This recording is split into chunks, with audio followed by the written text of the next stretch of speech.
Habari wa Tanzania, it's Ebeneza Msimiseki Rwabio.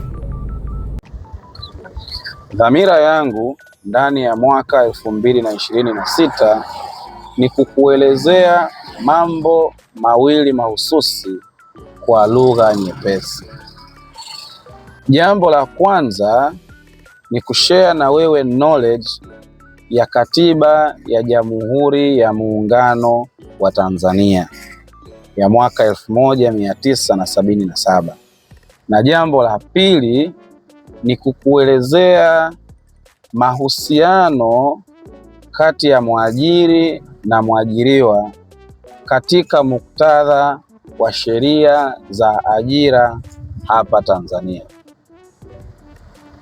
Karibu tujifunze.